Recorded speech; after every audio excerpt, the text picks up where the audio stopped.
Cheer class లేదా cheer class రెడ్డిగా. Thank you. వేదిక మీదకి రావాల్సిందిగా కోరుతున్నాము. కొద్దిగా చెప్పట్లు. అదేవిధంగా వీడీసీ పెద్దలు సురేష్ గారిని వేదిక మీదకి రావాల్సిందిగా కోరుతున్నాము. మన పాఠశాలకు అందుబాటులో ఏ విషయమైనా సరే చెప్పగానే చేస్తున్నటువంటి ప్రవీణ్ గారిని కూడా మన పాఠశాల తరఫున ధన్యవాదాలు తెలుపుతూ వేదిక మీదకి రావాల్సిందిగా కోరుతున్నాము. అదేవిధంగా అనుకున్న కళను సాధించుకోవడంలో తన ముందున్న 2 లక్ష్యాన్ని విజయవంతంగా పూర్తి చేసుకొని గత వారం రోజుల కిందనే రష్యా ఖండంలోని ఎల్బ్రస్ పర్వతాన్ని విజయవంతంగా ఎక్కి ఈరోజు తన సొంతూరు, తన పుట్టిన ఊరు, తన విద్య నేర్పిన పాఠశాలలో ఈరోజు సన్మాన కార్యక్రమాన్ని ఏర్పాటు చేయడం ఈ సందర్భంగా చాలా ఆనందంగా సంతోషిస్తున్నాను. అలాగే ఈరోజు మారుతి గారికి మేము ఘనస్వాగతం పలికి సన్మాన కార్యక్రమం చేశామని చెప్పేసి ముందుకు వచ్చిన పాఠశాల అధ్యాపక బృందానికి కూడా ప్రత్యేక ధన్యవాదాలు తెలుపుకుంటున్నాను.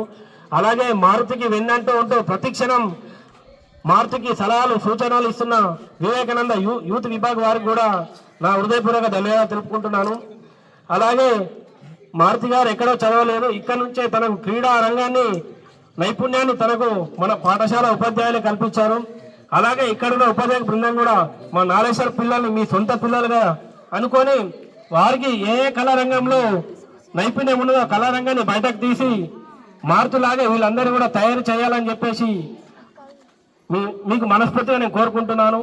అలాగే రాబోయే రోజుల్లో తను అనుకున్న లక్ష్యాన్ని ఎవరెస్ట్ శిఖరాన్ని విజయవంతంగా పూర్తి చేసుకోవాలని మారుతు గారికి మనస్ఫూర్తిగా నా తరపున, మన పాఠశాల తరపున, నాలేశ్వర్ గ్రామస్తుల తరపున ప్రత్యేక ధన్యవాదాలు తెలుపుకుంటూ చక్కటి విజయంతో రావాలని చెప్పి సందర్భంగా కోరుకుంటున్నాను. వేదిక అలంకరించిన పెద్దలందరికీ, ఉపాధ్యాయులకి అండ్ నాతోటి నా తమ్ముళ్ళు చెల్లెళ్ళకి అండ్ ఇక్కడున్న ప్రతి ఒక్క పెద్దవారందరికీ నా యొక్క పేరున నా యొక్క కృతజ్ఞతలు ఇక్కడికి వచ్చినందుకు. సో ఈ అమూల్యమైన సమయాన్ని నాకు ఇచ్చినందుకు ఇంత పెద్ద 16 రోజు నైట్ మేము బయలుదేరాం. సో అప్పటికి కూడా చాలా వెదర్ కూడా బాగాలేదు, బట్ అయినా స్టార్ట్ చేసాం మేము. సో ఇప్పుడు చేస్తున్నప్పుడు ఏమైందంటే చాలామంది వెనక్కి అవుతున్నారు, చాలామంది బ్యాక్ రావడం కానీ ఇలాంటివి చేస్తున్నారు. బట్ మనకి ఎట్లా అనిపిస్తుంది అంటే నేను కూడా ఒక్కొక్కసారి అనుకున్నాను, త్రీ టైమ్స్ అనుకున్నాను నేను కిందికి రావాలని. అయితే మన ఒక ఎగ్జాంపుల్ తోటి చెప్తా.